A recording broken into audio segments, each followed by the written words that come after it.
তোমরা যারা এই ফার্স্ট পার্টটা দেখেছো তারা জানো, আমি সেখানে বলেছিলাম রাইসের কোয়ান্টিটি একটু কম আছে, সেই অনুযায়ী কিন্তু রাইসের সত্যি কোয়ান্টিটিটা কম আছে। 750 টাকা থালি অনুযায়ী রাইসের কোয়ান্টিটি আর একটু বেশি হলে ভালো হতো। সেই জন্য কিন্তু আমরা রাইস একটু লাগবে বলে সেজন্য একটা 180 টাকা দিয়ে বোল নিচ্ছি, সেটা কিন্তু সাফিসিয়েন্ট কোয়ান্টিটি রয়েছে রাইসের। আর তার সাথে এইসব রয়েছে আইটেমগুলো রয়েছে, চিকেন রয়েছে, কিন্তু আরও কয়েকটা আইটেম অ্যাড হলে মানে বেটার হতো 750 টাকা প্রাইসের মধ্যে।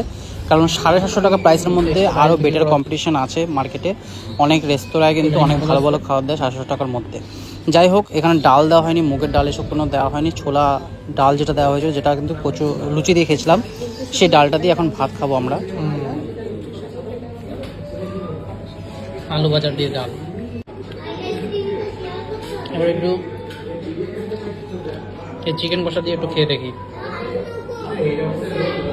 বেটার হতো। ওইটা যে ডালটা দেওয়া হয়েছে ওটা তো কচুরির সাথে যায়, ভাতের সাথে যায় না। যাই হোক, চিকেন কষাটা দিয়ে খেয়ে দিই কেমন কী খেতে।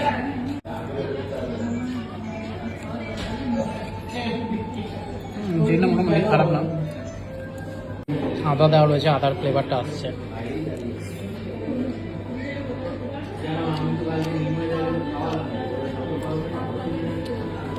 একটু টকটকও লাগছে, জানি না কেন। কেমন লাগবে? মোটামুটি চিকেনটা মোটামুটি টেস্ট, অত হাই ফাই টেস্ট না, মোটামুটি টেস্ট।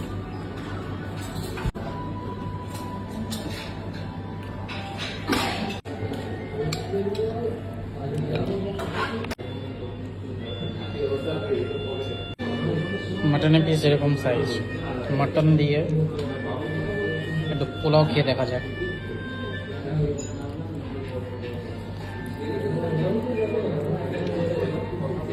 মিষ্টি মিষ্টি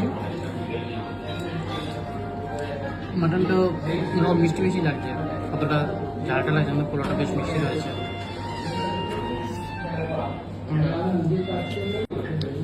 জানি না, ঠিক জমলো না এখানে খেয়ে।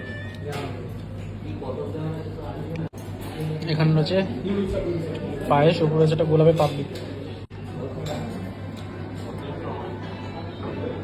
গলা গলা হয়ে গেছে।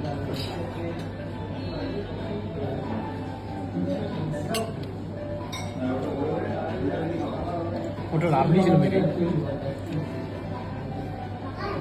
আর রয়েছে এখানে একটা ফিন্নি, এটার উপরে রয়েছে গোলাপের পাপড়ি ছোট্ট। একটু ফিন্নিটা খেয়ে দেখি। ফিন্নিটা কিরকম একটা মিষ্টি নেই নাকি, এত কিছু মিষ্টি খাওয়ার পর একটা পাঞ্চা পাঞ্চা লাগছে, আমার জানি না।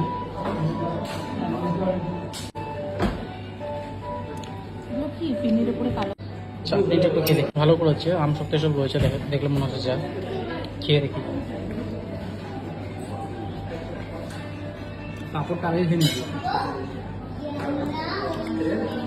খারাপ না, ভালো ভালো, এটা খারাপ না একদম বাজে। মানে 1175 টাকা বিল হয়েছে। সেই বিল অনুযায়ী যে থালি এরা প্রোভাইড করেছে, সে থালিতে না আছে কোয়ালিটি, না আছে কোয়ান্টিটি।